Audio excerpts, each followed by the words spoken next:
Yes. So the way you're going to create a lifelong system is the same way we accomplish literally anything in our lives.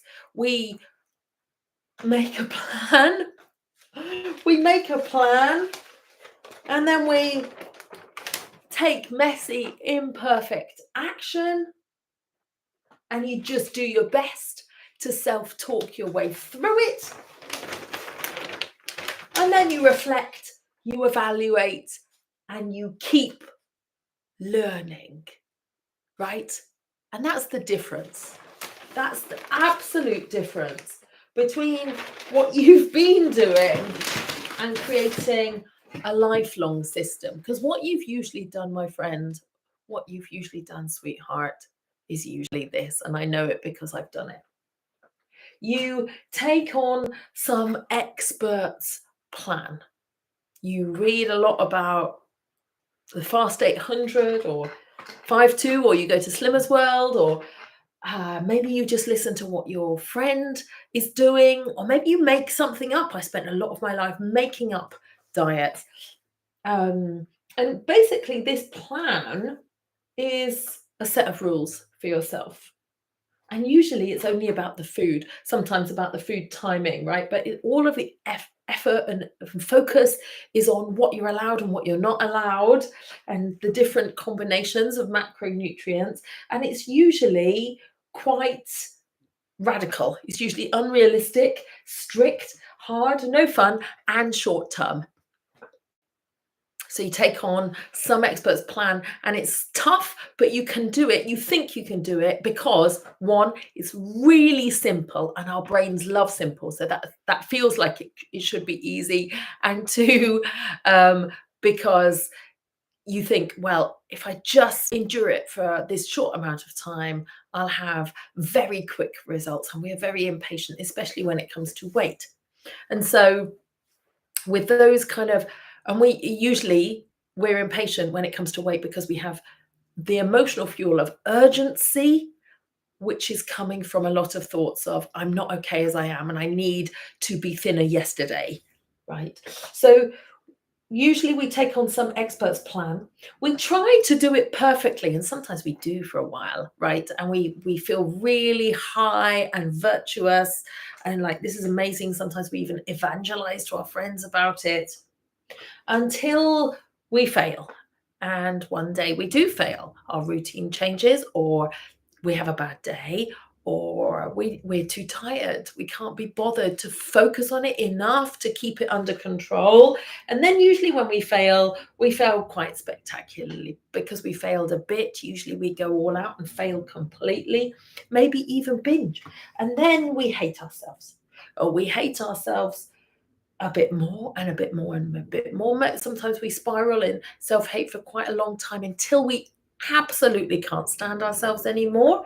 And then we find a new mountain to climb, and we climb halfway up another mountain, and then the whole thing happens again. And we come down and we find another mountain, we climb halfway up that, and we Google another thing, and we wonder whether we should order a blood sugar monitor, and we get a new watch, and we get new ideas, and bless us, right? Bless us, all those years essentially yo-yo dieting, trying so many things, half climbing so many mountains, and always feeling like we're back to square one, starting over, always with less confidence than before, but always with this drive to try and solve the problem. And I just want to hold on to that there is a will to be healthy in there.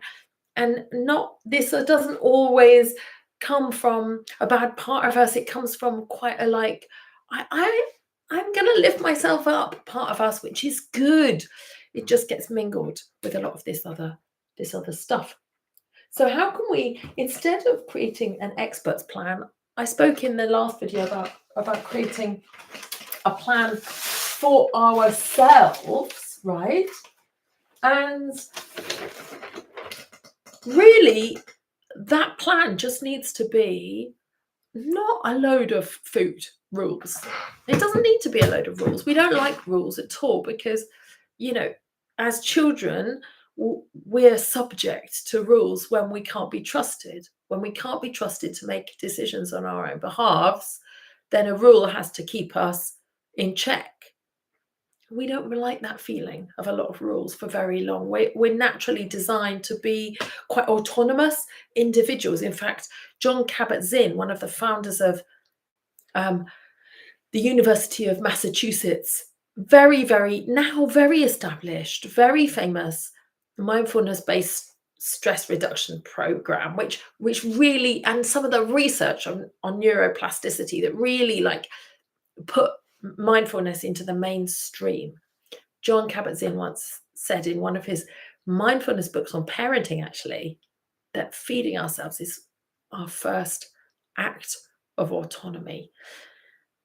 We like to be in charge of this part, and that's great, and it's kind of ghastly, because in some ways, like everything that I have eaten was entirely mine. Nobody forced me to put it in my mouth.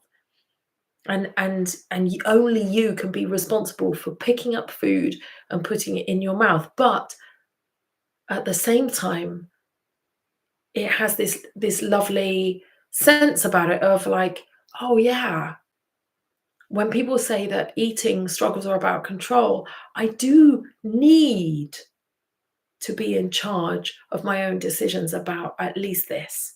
Especially when I'm living in a world where I do what my boss tells me, or my chain of command tells me. I do a lot for other people. And what about making some decisions on my own behalf? That's what a plan is. And often it's a way to just look ahead. When our eating is awry and our overeating is happening often, we can eliminate a lot of that overeating simply by looking ahead and seeing what obstacles the day has in it. So often when I'm coaching clients, we'll start by making a plan that doesn't really have any food in it. It just has like, okay, what are the emotional challenges today? What are the practical challenges? Will I get a chance to shop? And what are the work rhythm challenges, the timing challenges of today's routine?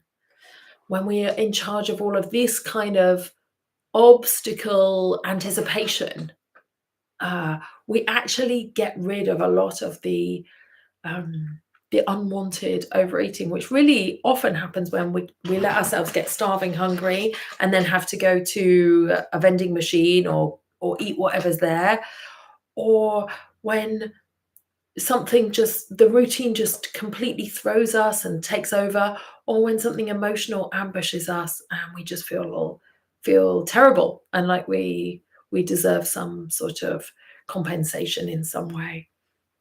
So plans need to be simple and realistic. Now, that's really unsexy to make a simple and realistic plan and to make it on paper every single day.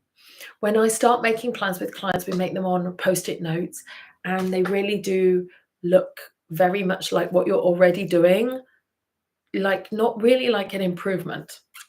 They look like a decision to actually do what you're already doing, because a lot of the time we're actually living in guilt and regret to what we're already doing, and we're trying to do a lot of it behind our own back. So actually planning to do it is already a step forward, right?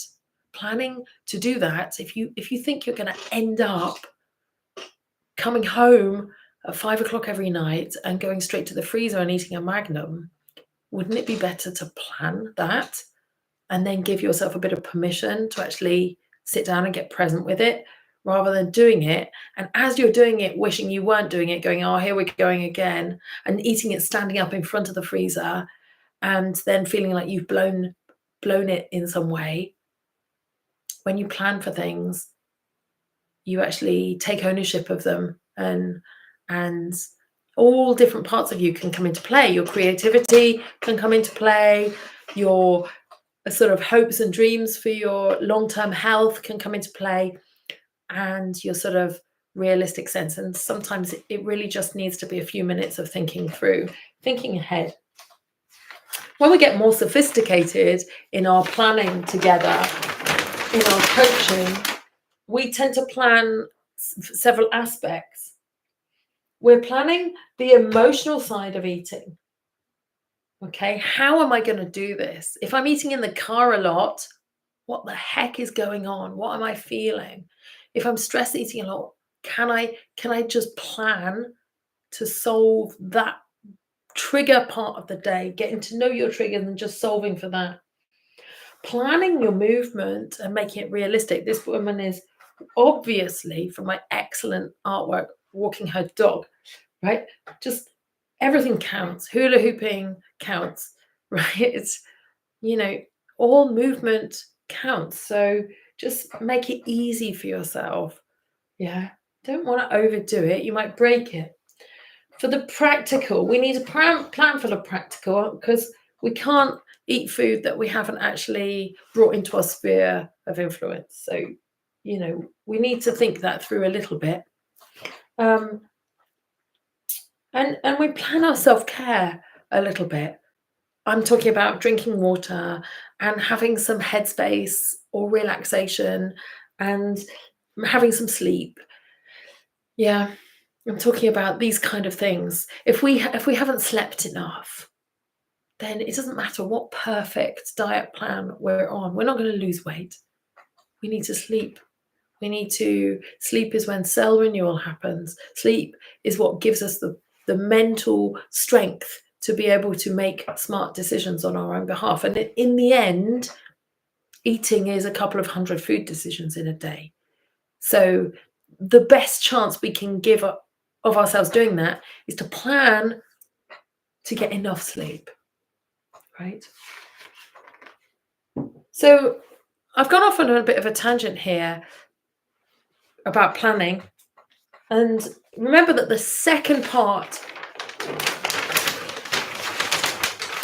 of the system is taking action, and the plan for taking messy, imperfect action, right? Most of the time that we decide to climb a new mountain is because we are very disappointed with ourselves when we take messy, imperfect action. But momentum is messy, and a lifelong system embraces the fact that we're going to make a lot of mistakes. We're going to overeat a lot on our way to overeating less.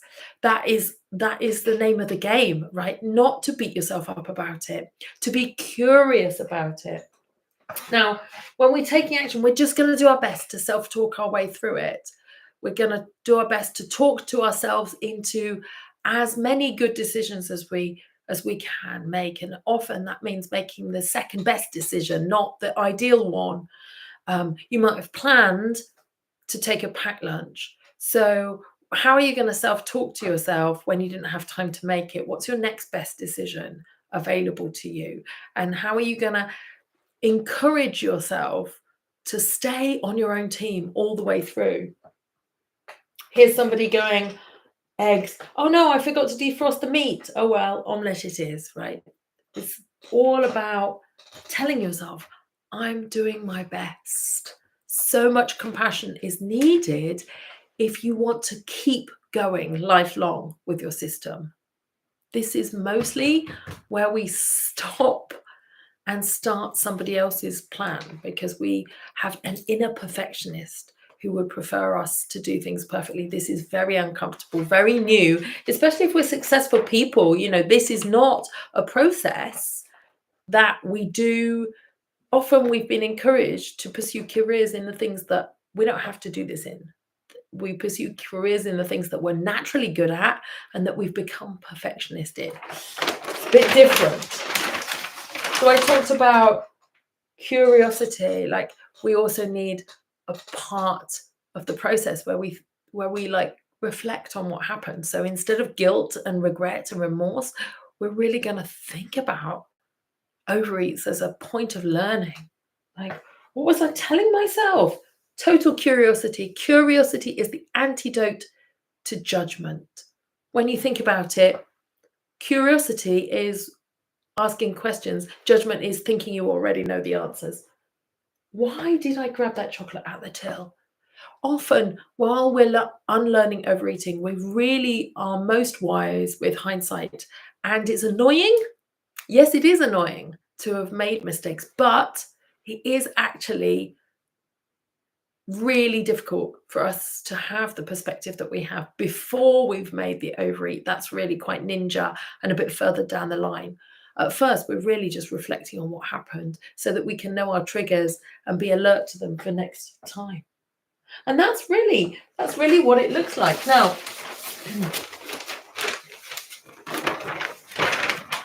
I don't know if this image looks a bit hectic to you because I crammed everything on.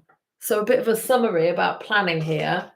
You're going to find a way of planning. You're going to plan how you'll eat. So stuff like eating techniques and ways of not eating when you're not hungry and ways of understanding your overeats and how to handle changes in routine. All of the emotional stuff is going to be included in your planning. In fact, it might be the most important thing to plan. You might need to plan what you'll eat. Sometimes we have partners who take control of this part, but sometimes we actually need a plan for some of the practical stuff. And we'll look at that in a minute. Shopping, cooking, food prep. We'll come back to all of this. And sometimes we need some decisions about where we stand personally on very intense foods and drinks like alcohol and sugar, and salty crisps and things which feel like they have an emotional charge and they have a sort of nutritional combination which is designed to be moreish too. And then you need to kind of come up with some sort of plan of how you'll move and how to adapt your movement schedule around all of the injuries and changes in routine and all of the stuff that happens. If you want to keep moving for the rest of your life, you're going to have to be really flexible about it. I used to swim a lot when I worked at an office that was near a hospital which was next door to a leisure centre, right? Now, then I moved jobs. I wasn't next door to the leisure centre anymore. That lunchtime swim wasn't an option. I had to change my routine. Yeah. In lockdown, we all became really adept at that. And so now you can too. And we have to come up with solutions of how to get back on track. So what I want to do now is I want to look at some of the emotional stuff in detail. I want to look at the practical stuff in detail. All right.